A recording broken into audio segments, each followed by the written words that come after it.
Good evening. This is Maestro Fratello with the Dawn of War 2 Retribution Elite Modcast. Today we have a 1v1 on a Green Tooth Gorge. Our first player today is Adila, playing as the Eldar Warlock. The Warlock is an Eldar melee hero, and he does both melee fighting as well as some spell casting, and depending on what war gears you get, you can kind of emphasize either one. He also has like some other things he can do. He can do like infiltrating. He's got some other tricks up his sleeve. He's actually a very varied hero. His opponent is Giddolo, playing as an Uthway DLC Farseer. This Eldar hero, not quite as good at the melee fighting as the Warlock, certainly doesn't have the potential, the melee fighting potential of the Warlock. But she does have a little bit more versatility with her weapons, since she can get a heavy melee weapon. She also has a lot of support spells as well as disabling and debuffing spells. So we've got an Eldar mirror here, and the Eldar mirror is definitely a mirror that was at some point very complained about. Someone has definitely at one point said that it is the worst mirror in the game. I actually played it recently. I didn't think it was that bad, but certainly some things that can happen in a mirror, an Eldar mirror in particular. Eldar, of course, are very much a glass cannon race. They do a ton of damage, but they also die easily. And certainly when things go well, you are like wiping squads, and when things don't go well, you are getting your squads wiped. And I feel like that's even more true in an Eldar mirror. And especially we've got these Howling Banshees. They can be so scary. Now usually Eldar doesn't do so much countering their opponent's melee early on in the game in Tier 1, because usually they have melee superiority. Usually they're getting their melee countered because we have freaking Howling Banshees, and they're such a good unit. And right there we saw the Farseer went down already, and that's part of what can happen in Eldar mirrors. You can very, very quickly have a hero wipe, a squad wipe, and also part of the risk sometimes, and this is something I learned from recently playing an Eldar mirror myself, is that sometimes going too hard, trying too hard to get that squad wipe or hero wipe, you might really go for it, and it might result in you losing your thing. So there's a huge amount of risk and reward dynamics going on in this matchup. It's like just almost always a very high risk, high reward matchup. Another thing, of course, that can happen is Eldar is also a race that typically their models cost more than most other races, certainly for how durable they are or how durable they are not. Oh, we have infiltrated rangers. Oh, I feel like this is a bad choice because one ranger model is left. So these Eldar models are going to die. They're going to cost quite a bit to reinforce. Certainly Howling Banshees are going to cost a fortune to reinforce at 40 requisition per model, especially considering how much health they have.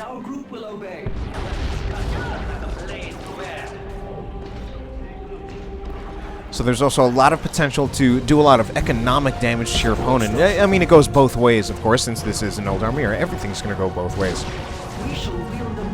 Not too surprisingly, we do see a ranger out of both players, and like whoever gets the first shot is going to kind of have the advantage in those ranger battles.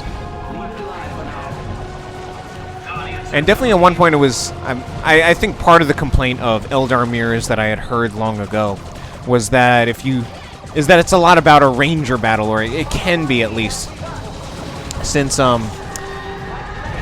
if you get rangers, then you're really just bleeding your opponent very, very badly, and you'll like need to get your own rangers to counter it.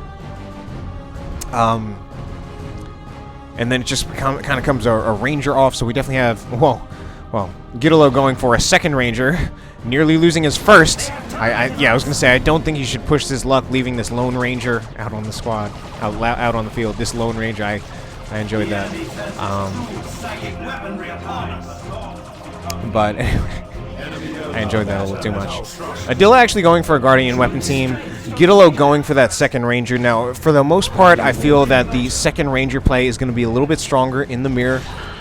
Because, of course, he's just going to be able to get 2 shots off, so he's going to be instantly bleeding 2 shots off, two models off, like either a Dire Avenger or Howling Banshees, or even the opposing Ranger squad. And it's especially going to be devastating on the opposing Ranger squad.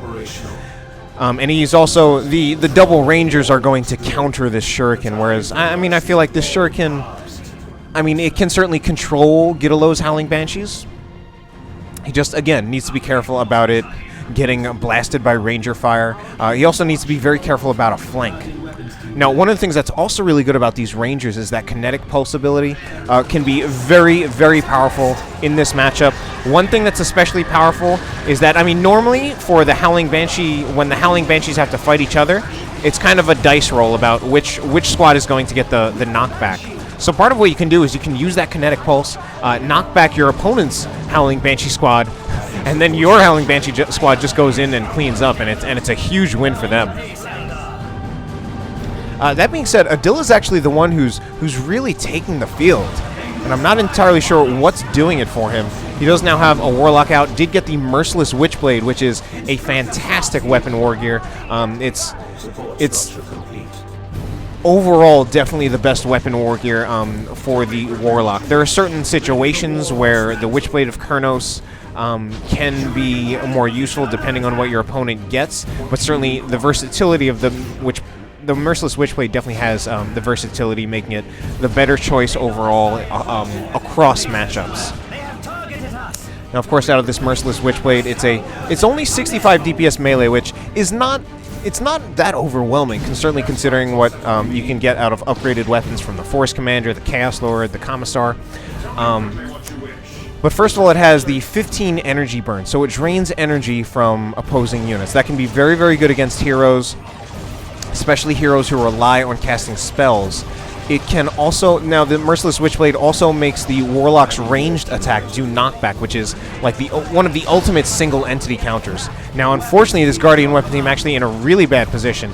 If Giddolo can put a Howling Banshee squad in that retreat path, that would be a done Guardian weapon team, but his Howling Banshees are all the way over here. I actually feel like they should charge right into those. Yeah, I was going to say, I feel like they should have charged right into those Rangers while the Rangers were still set up, and while they still could, because they definitely would have scared them off. Meanwhile, the Farseer needs to stop fighting this battle. So, and by Farseer, I mean Giddolo. He is... the Farseer does not win this fight, certainly not in her vanilla form. She has no upgrades whatsoever, and she's losing all of her energy in that fight. The Warlock is also upgraded to the Champion's Robe. We'll probably see Adila go for the Heart of Darkness in Tier 2. That ability allows the Warlock to restore energy and also a small amount of health after taking damage. I actually feel it's almost a little too good, because the Warlock gets such incredible staying power with that war gear. Usually, once his energy shield is drained, he's usually taken enough damage that he can just use Heart of Darkness and restore all of his energy again. So he has so much staying power if you get those 3 war gears. And Adila has actually been pretty strong overall. I thought, I mean, certainly the double Ranger play actually might be better. But in terms of just how they're actually executing things, Adila clearly has the edge. Oh, but he needs to get his Rangers out off the field. And I'm actually really surprised that Giddolo just straight up retreated his Rangers right there. I feel he really did not need to do that. I don't know if that was an accident, but either way, it was not a good thing for him. I mean, he still had both of his Rangers out on the field. They actually did not lose any models whatsoever. Actually, I think one of them was already out on the field with only 2 models, but he should have kept those Rangers in play.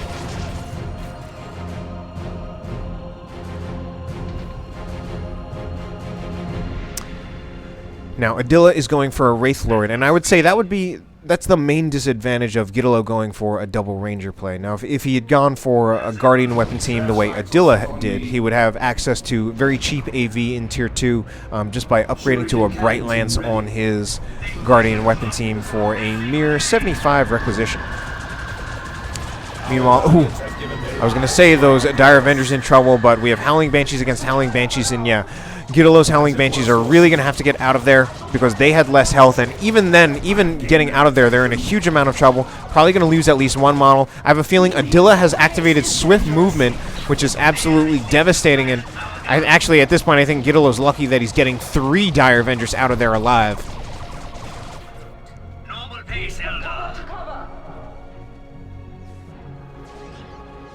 But that's definitely another one of the, and we do in fact see Adila going for the Heart of Darkness. Now, one of the advantages of the Warlock is that he does have that swift movement upgrade, can be very, very powerful in this matchup, and I've definitely learned some of that from first-hand experience. But just Howling Banshees with the retreat potential that they already have, that swift movement global is so powerful. And it's an advantage that Adila is going to have that Giddolo is not. Although Giddolo certainly has his own things he can do with Howling Banshees, mainly putting Guide on them, which can also be very, very powerful. But I feel in terms of, well, either one can definitely be extremely powerful for killing units on retreat.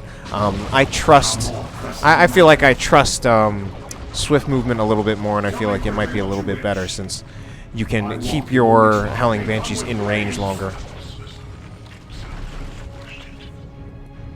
But we actually have Wraith Lords from both players now. Adila's got the Bright Lance, but Giddolo is also getting the Warp Spider Squad out on the field. But Adila's also got the potential Bright Lance on his Guardian Weapon team.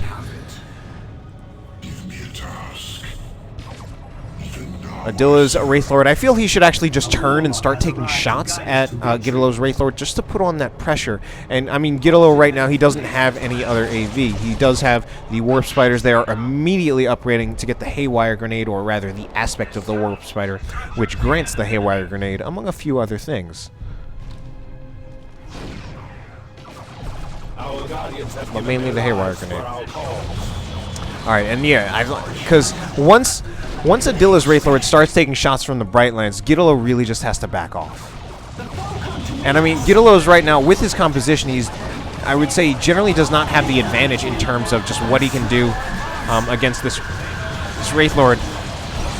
But, wow, the Howling Banshees, they are fully committing, but both Howling Banshees get off the field. Now, Adila chose to go for the Jedi build, which can certainly be very, very powerful. There are definitely some other choices he could have made that I feel could have also been very powerful.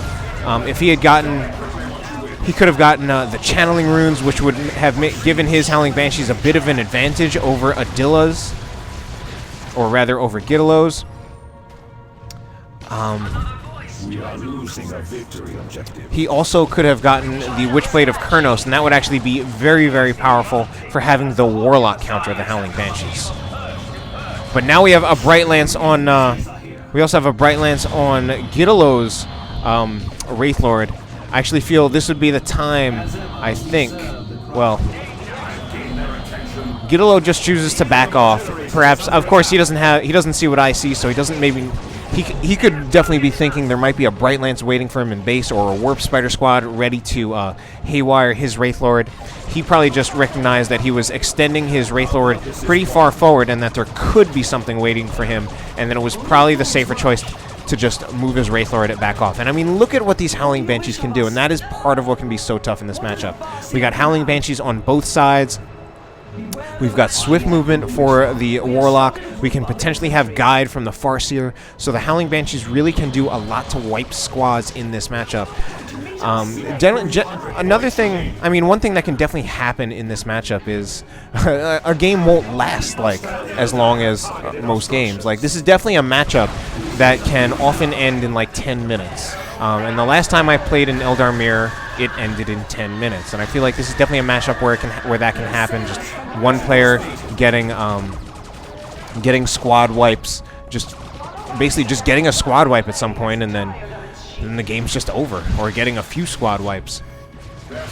And I just feel this is a matchup where squad wipes can happen more often than in many other matchups. Now, it looks like the Warlock is doing just fine against the Howling Banshees with the Merciless Witchblade. Certainly, just with how tanky he is here, the Banshees are not going to be able to cut through all of that too quickly. Now, this build for the Warlock is extremely, extremely powerful, very powerful against really anything. It's just a little too good. There are not a whole lot of things that can deal with the Warlock in this form. Usually, elite melee units usually can, Terminators, Knobs. But most other squads can't. Certainly, ranged squads are just really going to be at the mercy of this Warlock. Even a lot of melee squads are going to be in a little bit of trouble against this Warlock. Well, I guess the main thing that counters this Warlock are definitely going to be any kind of vehicle. Certainly a Walker especially, actually, since a Walker will really take almost no damage from the Warlock while the Wraith Lord or any other walker would actually do very significant damage to the Warlock, even if he does have this incredibly tanky build. Giddolo's Wraith Lord now overextending a little bit. I feel he's in a really, really bad position. Adila has a D-Cannon. The D-Cannon might even take some shots. Grenade goes in, scares off those Howling Banshees, even though they didn't take that much damage. And we still have Adila's Warlock moving in now, or Adila's Wraith Lord now. His is in a lot of trouble, about to get haywired. Now he needs to bring up some support, whether it's the D-Cannon, these Rangers. He needs something, or he's going to lose this Wraith Lord. With any luck, we might see this D-Cannon set up, maybe do a Singularity, scare off these Warp Spiders, although the main thing he needs to scare off is, of course, the opposing Wraith Lord. If he could actually have the D-Cannon take shots at the Wraith Lord, that would actually be very helpful, but I think Adila's going to lose this Wraith Lord. In fact, I think he's going to lose quite a few other things. He's definitely going to lose the Wraith Lord. The D-Cannon is now in a horrible position. Now, he chose... I was thinking for a while that maybe he should have gotten a Bright Lance on his Guardian weapon team. He never chose to do that. But I was kind of feeling that maybe he should have. So Giddolo now is definitely in a little bit of a stronger position, keeping his Wraith Lord alive, taking out Adila's. He's going to get the double cap, and he already has a VP lead. So Adila was definitely looking stronger for much of the game, but Giddolo has kind of managed to take it back at this point. And I'm not even sure what the Rangers are doing. Ooh, but they have been detected. And they actually, wow, they shoot the Rangers, but the leveled Rangers for Adila does not actually lose any models. So that's very interesting. Oh, one of those Rangers is definitely going to die. That's probably another swift movement, if not just the fleet of foot, but that was probably swift movement. And again, that is just such a powerful upgrade. Rangers... Certainly, if you don't play Eldar, you may not know, but Rangers are a very easy squad to lose. I've definitely learned that myself. You can, and I often talk about how hard Heretics are to lose, but I mean, if you think about Rangers, they never have any kind of squad leader upgrade or anything that increases their health, so their base health is 450. The only thing that's going to improve that is leveling. And as we can see, even with an extra level, they're only at 517 health. So that really is not a lot of health. You can lose Rangers very, very easily if you are not careful and you let any kind of melee unit get into range of Rangers. Not the least of which Howling Banshees, the best for killing things on retreat. I feel this would be the perfect time for this Guardian weapon team to upgrade to a Bright Lance, move the Howling Banshees, actually move them into the firing arc, but this Guardian weapon team, it's now finally upgrading to a Bright Lance. And wow, Giddolo drops his micro again, or just somehow the Warlock got in there and took out a Ranger squad. So Giddolo now doesn't have any Rangers when he had previously had two, and he just lost his Wraith Lord. The D-Cannon, I think, got the final shot from an enormous amount of range. So Adila now looking very, very strong. Giddolo had very briefly taken the advantage, and he has lost it quite resoundingly. He does, however, have plenty of units out on the field. Ooh, but we have a Fire Prism preventing any potential Ranger wipes from these Howling Banshees. Oh, and these Howling Banshees themselves are going to get wiped, probably. Oh, no. Unfortunately for Adila, some friendly fire from his own Fire Prism knocked over his Howling Banshees and prevented him from taking out Giddolo's own Howling Banshees. That was really, really sad for Adila. I mean, he's still in a hugely advantageous position. But I mean, that itself could have been game if he had taken out those Howling Banshees right then and there. As it is, Giddolo getting to keep his Howling Banshees is just a huge benefit for him. That being said, his Howling Banshees are only level 2. Adila's are level 4. And there we go with an Eldritch Storm. Oh, wipes one of the Dire Avengers. Did it wipe the Rangers as well? It did wipe the Rangers. So a nice play. So much back and forth in this game, and it's also amazing the way both players are managing to get the squad wipe so that they can both stay in this game. Certainly, if one Eldar player is getting the squad wipes and the other one isn't, well, we can tell which one of them is going to be winning. Howling Banshees are definitely in a lot of trouble against Warp Spiders. A very nice use of Webways. I mean, the Warp Spiders were going back to the Webway, and then Howling Banshees just got out of there. And you definitely can't put in understrength Howling Banshees in against the full-strength Howling Banshees. Not only will you lose the engagement, but you will probably lose your own Howling Banshees.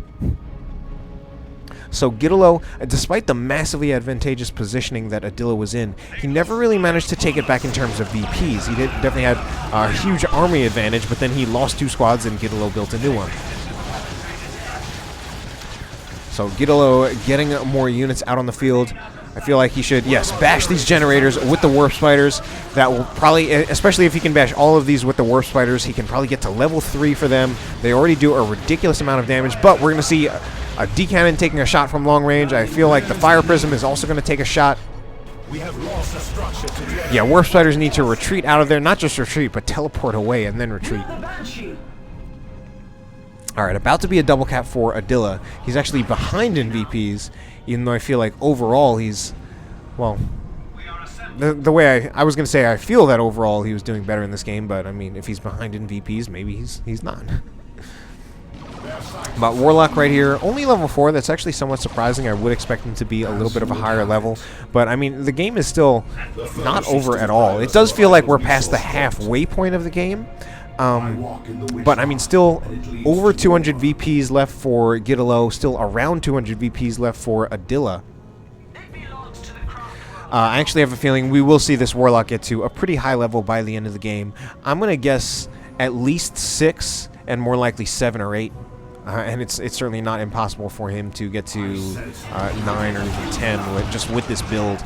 This build that he has is a very good build for getting your Warlock to level up. I feel like the melee heroes in general are very, very good at leveling up. And, I mean, the Warlock in this tanky melee form, this is a pure tanky melee form. You're really giving up the spellcasting ability of the Warlock.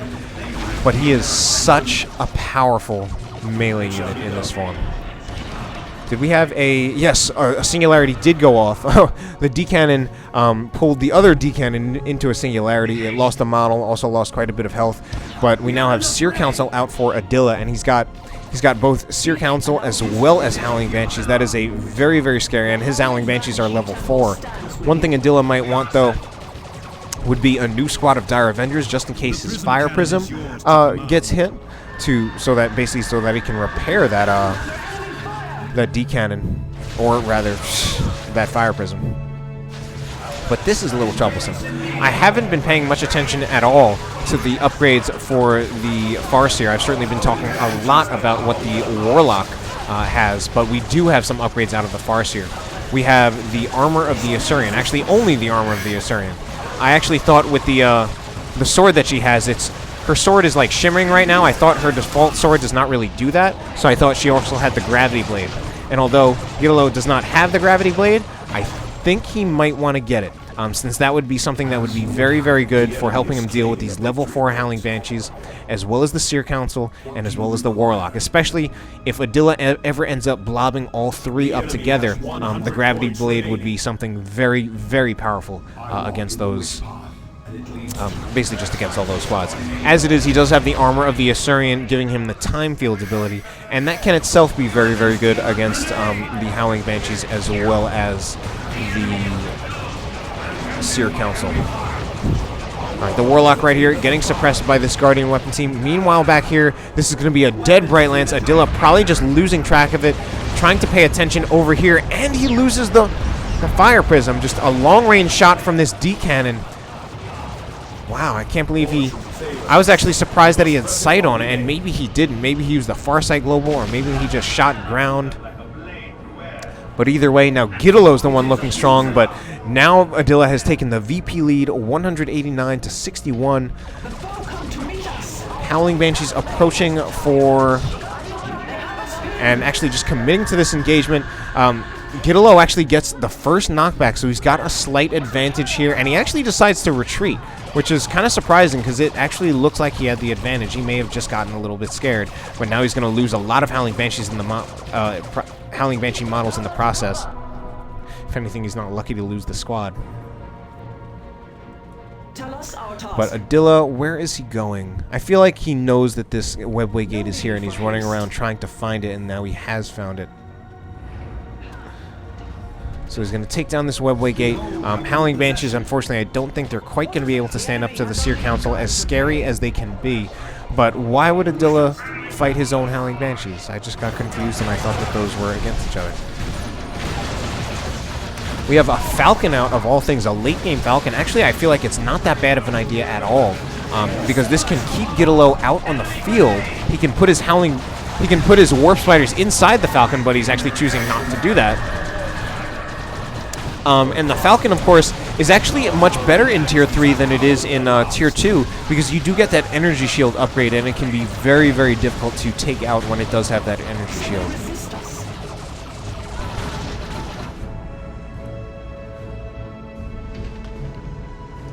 Alright, so soon to be a double cap for Adila. He is behind... No. Man, I can't get anything right tonight. Soon to be a double cap for Giddolo. He is behind in real VPs, so he's going to need to hold, and that's where I feel the Falcon is a good choice. The Falcon is going to help him hold. I mean, normally... what's good about those transports, they give you a lot of staying power because you can reinforce out on the field. Typically with Eldar, you don't want to reinforce, you just want to not lose models.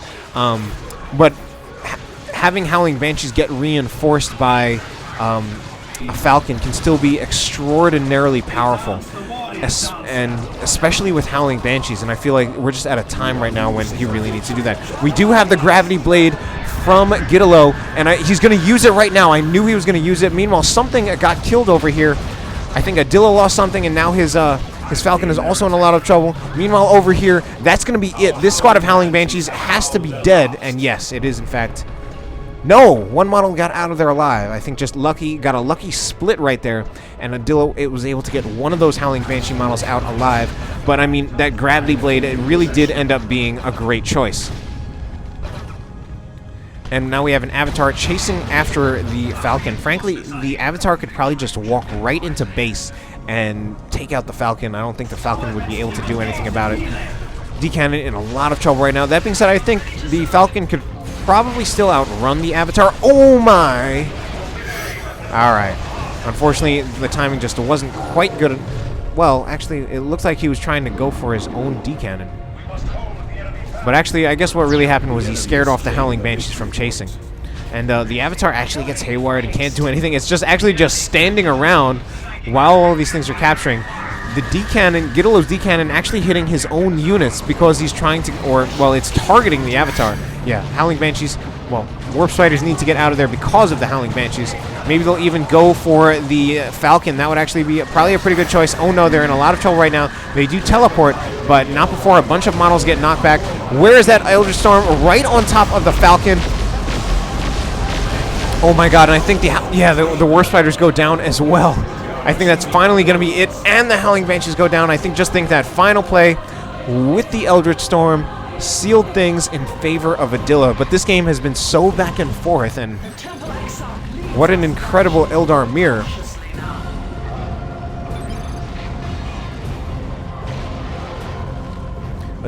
Giddolo says he forgot the shield. If he means the shield on the Falcon, I don't think that was going to save him from the Eldritch Storm. But that was a great game. Hope you enjoyed it. Have a good night.